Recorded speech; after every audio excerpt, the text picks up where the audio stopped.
The main risk is, of course, that this fragile group falls into the hands of smugglers and organized crime rings. Kidnapping, trafficking, sexual abuse, assaults and exploitation as undocumented workers are the threats that faces these young children.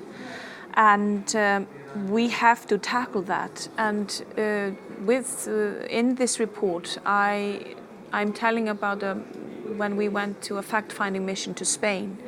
We went to the city Melilla, where there are 1,000 children registered, migrant children registered only in the city of Melilla. And we visited the detention centers that has space for 170 children, and they're mostly coming through Morocco to Melilla.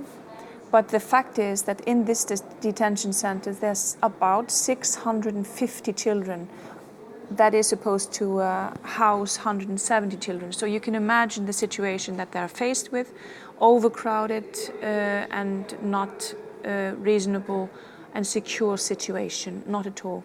And there have been tales of and documented tales of violence in that camp or the detention camps, and there is also violence among children, also on themselves, that when they come to a certain age, and the overcrowdedness, of course, is a stressful burden for them.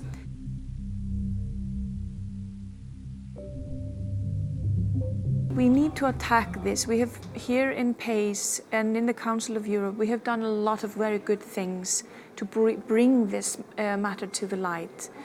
The campaign of ending detention of migrant children has been a very successful campaign. It was launched in 2015 and we finished it or closed it yesterday. And that has been a very successful campaign. But we have to move on, we have to continue, and we have to use all our means to combat violence against migrant children and unaccompanied children that are fleeing war, that are fleeing poverty, and they're fleeing conditions that are unbearable for them.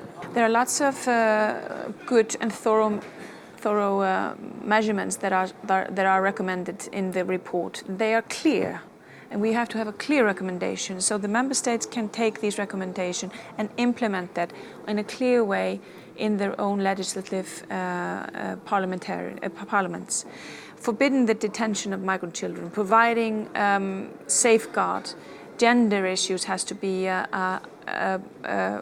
awareness has to be there when we are dealing with the issue.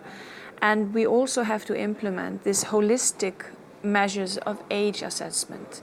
We see that many children that in many countries where we are using ways of age assessment that can be quite brutal to children.